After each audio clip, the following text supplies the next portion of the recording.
Hello, my fellow Americans, and the people who brought me to the dance, Delawareans. I see my buddy, Senator Tom Carper down there, and I think Senator Coons is there, and I think the governor's around. Is that Ruth Ann? And that former Governor Ruth Ann Minner. Most importantly, my sisters-in-law and my sister Valerie. Anyway. Folks, the people of this nation have spoken. They've delivered us a clear victory, a convincing victory, a victory for we the people. We've won with the most votes ever cast for a presidential ticket in the history of the nation. 74 million.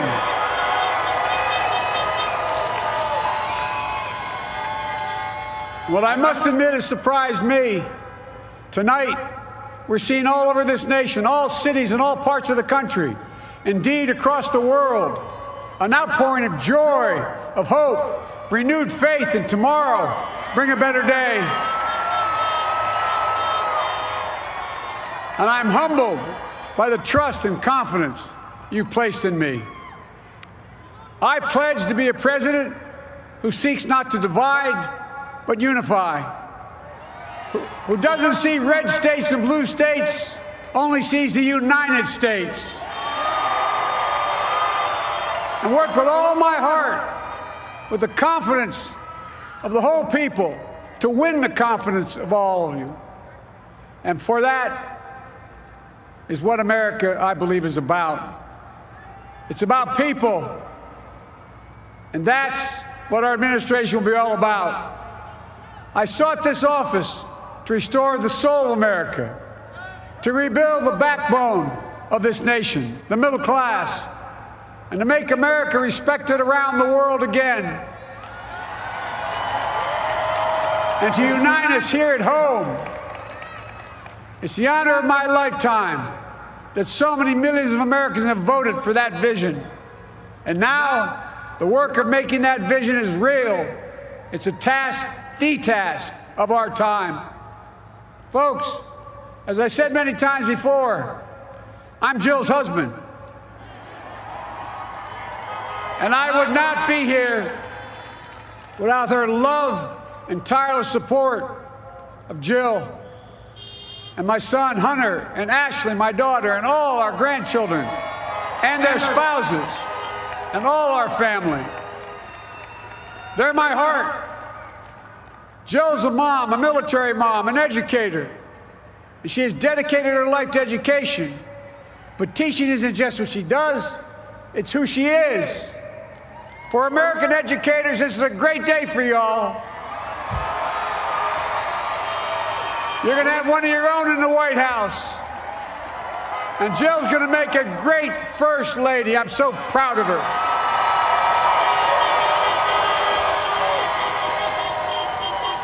And I'll have the honor of serving with the fantastic Vice President who you just heard from, Kamala Harris, who makes history as the first woman, first black woman, the first woman from South Asian descent, the first daughter of an immigrant ever elected in this country. Don't tell me it's not possible in the United States. It's long overdue. And we're reminded tonight of those who fought so hard for so many years to make this happen. But once again, America's bent the arc of the moral universe more toward justice. Kamala, Doug, like it or not, your family, you become an honorary Biden, there's no way out. All those of you who volunteered and worked the polls in the middle of this pandemic, local elected officials, you deserve a special thanks from the entire nation. And to my campaign team and all the volunteers, and all who gave so much of themselves to make this moment possible, I owe you. I owe you. I owe you everything.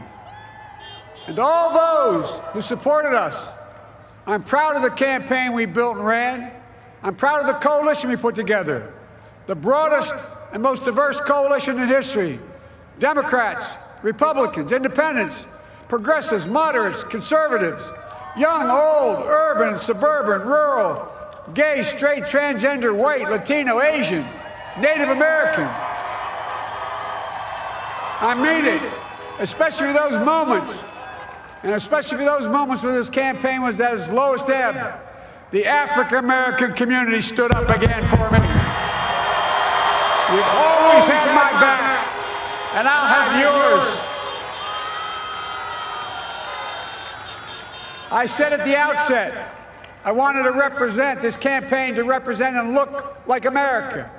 We've done that. Now that's what I want the administration to look like and act like. For all those of you who voted for President Trump, I understand the disappointment tonight. I've lost a couple times myself, but now let's give each other a chance. It's time to put away the harsh rhetoric, lower the temperature, see each other again, listen to each other again. And to make progress, we have to stop treating our opponents as our enemies. They are not our enemies. They are Americans. They're Americans. The Bible tells us, to everything there is a season, a time to build, a time to reap and a time to sow, and a time to heal. This is the time to heal in America.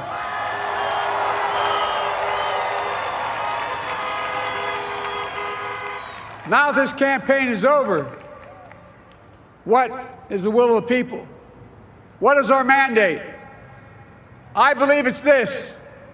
Americans have called upon us to marshal the forces of decency, the forces of fairness, to marshal the forces of science and the forces of hope in the great battles of our time. The battle to control the virus, the battle to build prosperity, the battle to secure your family's health care, the battle to achieve racial justice and root out systemic racism in this country. And the battle to save our planet by getting climate under control. The battle to restore decency, defend democracy, and give everybody in this country a fair shot. That's all they're asking for, a fair shot. Folks, our work begins with getting COVID under control.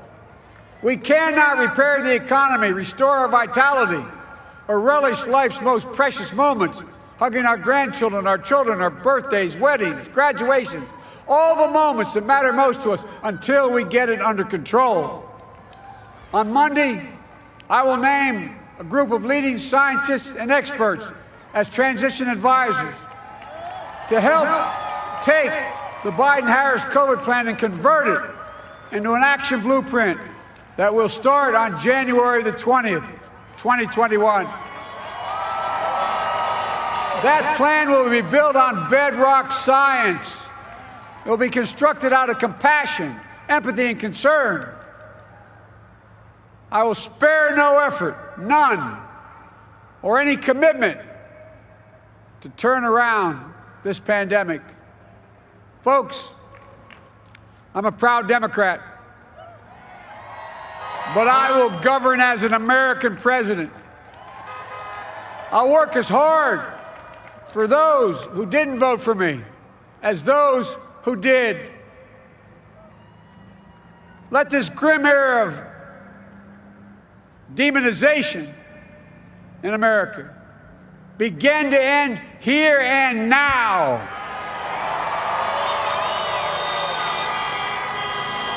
The refusal of Democrats and Republicans to cooperate with one another, it's not some mysterious force beyond our control. It's a decision, a choice we make.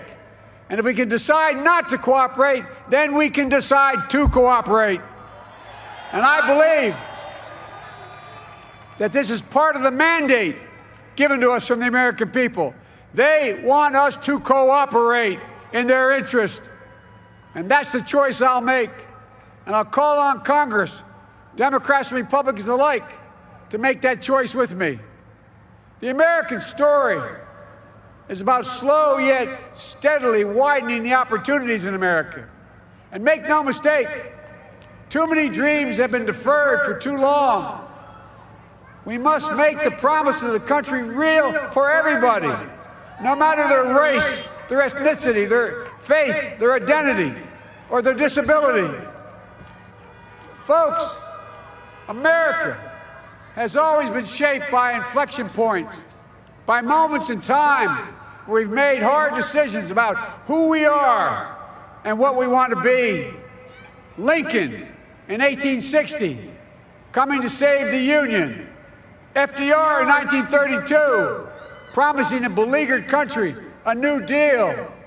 JFK in 1960, pledging a new frontier.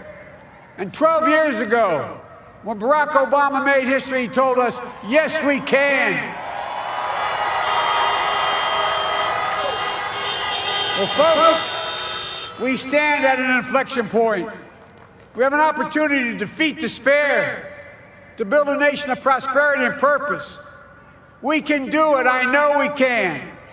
I've long talked about the battle for the soul of America. We must restore the soul of America. Our nation is shaped by the constant battle between our better angels and our darkest impulses. And what presidents say in this battle matters. It's time for our better angels to prevail. Tonight, the whole world is watching America. And I believe at our best, America is a beacon for the globe. We will lead not only by the example of our power, but by the power of our example. I've always believed, many of you heard me say it, I've always believed we can define America in one word: possibilities. That in America, everyone should be given an opportunity to go as far as their dreams and God-given ability will take them. You see, I believe in the possibilities of this country. We're always looking ahead to an America that's freer and more just, ahead to an America that creates jobs with dignity and respect, ahead of America that cures diseases like cancer and Alzheimer's, ahead to an America that never leaves anyone behind, ahead of America that never gives up, never gives in. This is a great nation. It's always been a bad bet to bet against America. We're a good people. This is the United States of America, and there's never been anything we've been not able to do when we've done it together. Folks, in the last days of the campaign, I began thinking about a hymn that means a lot to me and my family, particularly my deceased son, Bo. It captures the faith that sustains me and which I believe sustains America. And I hope it can provide some comfort and solace to 230,000 Americans who've lost a loved one to this terrible virus this year. My heart goes out to each and every one of you. Hopefully this hymn gives you solace as well. And it goes like this: and he will raise you up on eagle's wings, bear you on the breath of dawn, and make you to shine like the sun, and hold you in the palm of his hand. And now together, on eagle's wings, we embark on the work that God and history have called upon us to do, with full hearts and steady hands, with faith in America and in each other, with love of country, a thirst for justice. Let us be the nation that we know we can be, a nation united, a nation strengthened, a nation healed. The United States of America, ladies and gentlemen, there's never been anything we've tried we've not been able to do. So remember, as our grandpapa used to say when I walked out of his home when I was a kid up in Scranton, he said, "Joey, keep the faith." And our grandmother, when she was alive, she yelled, "No, Joey, spread it. Spread the faith. God love you all. May God bless America, and may God protect our troops." Thank you, thank you, thank you.